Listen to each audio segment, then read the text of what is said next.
What's the biggest bullet you've ever dodged? This one just materialized yesterday, actually. About a year ago at my job, I was offered to switch from my current team where I was established for a few years, had seniority, etc., for a new department that just started to kick it off, write processes, and basically start from square one. A lot more work for the same amount of pay. I figured F it and went. Yesterday they announced that they just closed the physical HQ office for my old department, and everyone in that entire part of the company would have to either move to one of 14 random states that we can't pick. It's chosen basically by a roulette wheel for where you're going, to a local office, or they're going to be fired on June 22nd. Thankfully, since I'm part of the new department, I wasn't included in that mandate. Phew. Why in the world would they make it random? If it doesn't matter where they go, why not let the employees pick what they prefer? I was a teen driver not paying attention at an intersection at the crest of a hill with low visibility when the light turned green. The car behind me honked, and just as I was about to go, a truck barreled through the red light on the perpendicular road at a decidedly ludicrous speed. If I had been paying attention and gone when the light turned green, I very likely would have been T-boned to death. Closest call I've ever had. Years ago I was on a first meet for an internet date. We met at a bar and the bartender carded us. Even though we were both older, they were doing stings in the area, so he was carding every single person. Handed mine right over, but my date was an ass about it. The bartender checked mine and handed it back to me. He checked his, and rather than handing it back to him, he placed it on the bar right in front of me. It had the sexual offender stamp on it. The guy picked it up, looked at the bartender, looked at me, and then got up and walked out. I immediately Googled him. He was on the registry and had been in prison for rape. Lesson learned. Always Google. The bartender and I are still friends. Sexual offender stamp? What country do you live in? I have never heard of this. There are multiple states in the US that currently have or have had sex 9 offender stamps on the IDs. Web link. Sold my bar and grill business in August 2019. Sold my 3 restaurants in February 2020, for way more than they were worth. Now 2 have closed. I was out kayaking on a lake and several bullets whizzed by me. There was a distinct buzz-crack buzz sound as it went by. I think some people were just out plinking in their backyard, adjacent to the lake, and didn't think a backstop was necessary. This also happened to me a few weeks later when I was paddling on a small stream. Bullets whizzed by above the bank, just over my head. I don't think anyone knew I was there either time. Regardless, when you go out and shoot stuff, make sure there's a backstop, FFS. Also, I don't know how big the bullets were, so I'm unsure which was the biggest bullet dodged. As a dead guy, I would be so pissed off to learn my life ended because I was floating in a goddamn boat at the wrong second. How did you die? Gun safety is one of the most important things somebody can learn, especially in America. Too many people are killed or hurt by some idiot who doesn't know what they're doing. Every gun is treated as loaded until it's been checked several times. Never pass the barrel over something you're not 106% willing to kill. Your finger is never on the trigger until you're firing. Know your backstop and what's beyond it. If a gun doesn't fire when it should have, put it down and check it thoroughly. Edit. Crap, never expected this much attention from a comment. Just glad I might have taught so many people something. I was booked on Pan Am Flight 103, which went down over Lockerbie, Scotland. I didn't have a premonition or anything supernatural. I just decided to cancel my seat. Didn't think anything of it until the plane went down and my mother had written down my flight plan and reminded me. This was back in the day when you could cancel without a penalty up to a couple of days in advance. Edit. You know, when I posted my response, I didn't realize how many comments I would get that involved people who were impacted by this sad event. On any given day, we make decisions, for no concrete reason really, like, I just chose not to go that day, and we come to learn it was a good decision. I try not to evaluate my decision because I don't want to affect my future decisions by second-guessing or trying to work the odds. This is only one example of times that I dodged a significant bullet. I wrote a different post, but erased it before I hit save. Pro tip: to avoid the few days away cancellation fees, call, or go online, and reschedule the flight for a week or two out. Then wait a day and cancel. Thanks for the tip. 2005, my friend and I evacuated New Orleans 2 days before Hurricane Katrina and drove to Mississippi with the little money we had. We were trying to decide on where to stay for the night, and it was between a mid-range hotel and the really cheap motel. Decided to spend a little more for the hotel. During the night, the eye of the storm came through Mississippi and flattened the roof of the motel we decided against. My mom wasn't going to leave for Katrina. I told her I was going to take me and my little sister and hitchhike if she didn't pack the car and leave within the hour. My dad didn't leave, and he ended up on the roof with our neighbor because our house got flooded. No way would all of us have survived. Katrina decimated my town. Everything 2 miles inland or less was destroyed. This was my first ever experience dealing with a hurricane since I'm from the Midwest and was in New Orleans for college. Hope you and your family are all safe and doing well now. We are. We had to couch hop in Hattiesburg for a few weeks, and then I ended up spending my sophomore year in Destin, FL. By the time school was over, the house was almost done, and I moved back in with my parents. The town did pretty good for itself too. Physically? A bus. I grew up in Bermuda, and since it is such a small island, cars are limited to 1 per family, and everyone drives mopeds. I was driving into town, and came up to a red light behind a bus.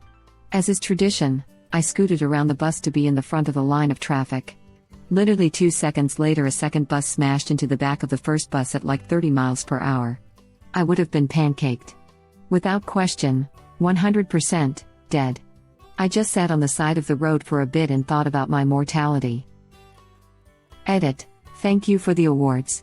My only other Bermuda bus-based encounter was driving home from my first job in the rain. An oncoming bus in the opposite lane went through a massive puddle and sent what looked like a tidal wave of water right at me. It literally picked me and my little Yamaha V50 right up and swept us off the road onto some grass.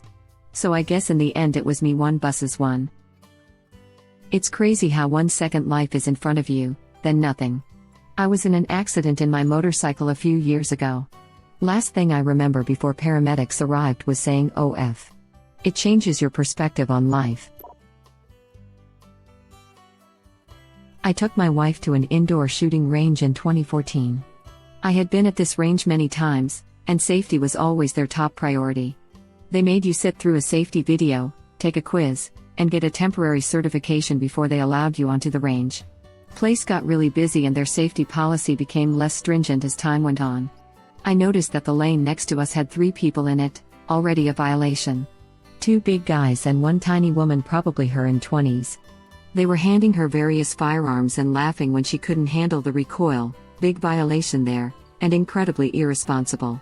This girl was muzzle sweeping everyone, another huge violation. I got a bad feeling, told my wife to pack it up because we were leaving. As soon as we started walking away, bang, that girl had fired a round right where my wife was standing just a few seconds prior. I told the range officers that they needed to get in there and do something about those idiots, and that we weren't coming back. I have only been to a range a few times since that happened, and now I don't even go at all. Too many idiots.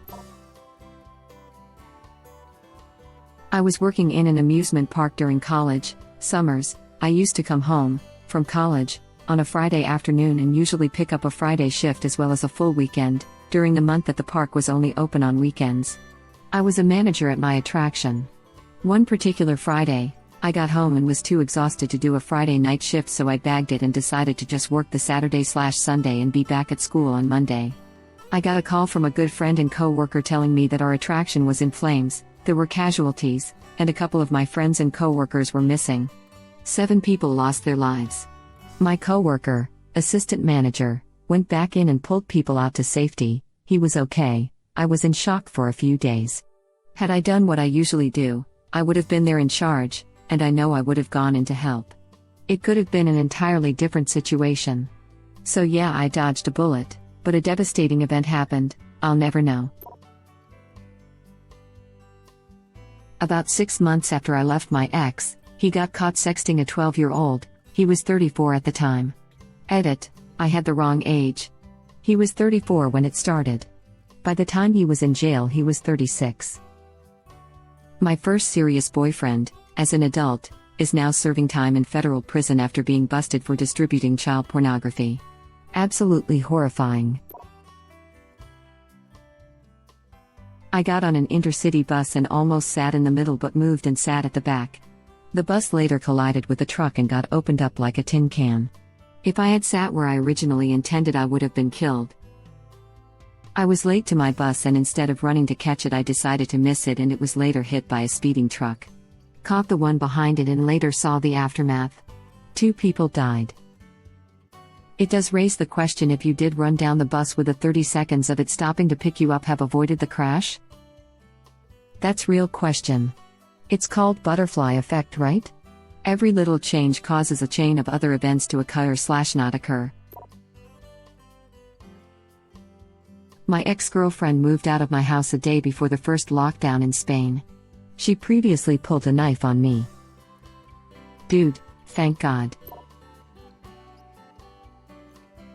A year ago, almost to the day, I was offered a new job. It was exactly what I was looking for and was really excited. They told me they would email the contract, but after a week I hadn't had anything. After a lot of chasing, they told me they'd changed the structure of the organization so the position wasn't available. I have a month's notice for my current job, and if I had taken the job, my notice period would have been after the cutoff date for furlough in the UK. The new job was in an industry that collapsed through the pandemic, and the industry I work in has boomed. If I had received that email, I would have probably been close to bankruptcy now. I had 2 job offers in different states at the same time. The one I didn't take was offering more money, but I just didn't gel with the guy who would be my boss, and really liked the guy who would be my boss at the lower offer. The better offer was in a state I had always wanted to live in, for a company I admired, but something felt off, so I went with the lower offer. I ended up meeting my wife in the city of the lower offer. Meanwhile, the company that had given me the higher offer abruptly closed and laid off their entire staff with no severance, so if I had taken that, I would have been stuck on the other side of the country with no job and no money. Not the biggest bullet I've ever dodged, but I had to walk away from the interview process from one of my dream companies because I had been out of work for a year and I had another offer from a smaller, less prestigious company and couldn't hold out with no income any longer. I tried asking the dream company if we could speed up the process due to the competing offer, but they could not. The dream company was in entertainment and laid off a ton of people when the pandemic hit. The job I took was doing the same role but in real estate, which boomed during the pandemic. Also, my ex ended up getting a job at the dream company. Kind of nice to not have to work next to her. Similar story. 2 offers, one for a little more money. The other had way better retirement plan. The interview for the good benefits company just didn't feel right, like the interviewer was trying to convince me not to take it. I took the other offer, and the good benefits company merged with another company, moved half their workforce to a 1-company town in BFE, Ohio, and laid off the rest. My interviewer at that company ended up becoming my co-worker at the other company. And his manager ended up being his and my manager at the other company. I worked with a guy who had a higher offer at another company in the same city, both in Houston, but he thought it all just seemed too good to be true. So, even though it offered more money and perks, he stuck by his spidey sense and took the lower paying job, and passed on the job with Enron. Edit, thank you for the award. My dad wasn't so lucky, although not as unlucky as a lot of people. He was already working for a good company that was bought by a different company. He never really liked the new company that took over despite them giving him a raise and a couple promotions along the way. The new company was WorldCom and, among other things, one of the highest ups wiped a good many of the employees' 401ks. WorldCom folded, but not the company my dad was originally working for, although he had next to no 401k anymore and had to build that from the ground up when he was 40. The company he works for ended up being profitable enough that they were bought out again and rebranded, and he is doing well and his 401k has built back up. Although he learned to withdraw from it and invest it with a professional. And no wife. Was driving on a freeway in the right lane when there was a sudden traffic jam ahead. I slammed on my brakes and was about to swerve onto the shoulder when I noticed that I wasn't sure the semi behind me could stop, and I didn't know how long we actually had a shoulder. Construction was happening at the time. Made the decision to rear-end the car in front of me to stay off the shoulder. The truck went onto the shoulder, brakes squealing, and finally managed to stop when the back tires of their trailer were level with me. Good thing we weren't in a center lane and that we happened to have a shoulder at that moment. As a bonus, I stopped in time and didn't hit the car in front of me after all, though I would have happily taken that hit, and hopefully only would have shook up the people in front of me, in place of literally being hit by a truck. You have some good split-second decision-making skills. Right? My decision-making process would have probably consisted of F. That time I didn't go along for the ride when a friend of mine was running weed, years ago, back when it was more illegal. I was bored and unemployed at the time, and passed on this trip because I had to go to a job interview to be a zombie for Halloween festivities at an amusement park. I got the job, my friend got arrested and did 30 days in jail. That sounds like an awesome job. Jail isn't all it's cracked up to be. Don't go dissing jail, Julian. I broke my lease and moved out of a terrible apartment complex I was living in to move back home because I was broke. 2 weeks later, the whole complex burned to the ground from a meth lab in another unit. A few edits for some commonly asked questions. The apartment was right outside of downtown Birmingham, Alabama. I didn't have renter's insurance, broke 20 years/0 at the time, so wouldn't have got any kickback from that. I did end up getting my security deposit back, which they said I had forfeit by breaking the lease, so that was nice. That meth lab wasn't mine. I packed mine up and brought it back to Florida with me where it belonged. I have a similar one. I broke a lease to move home due to being broke.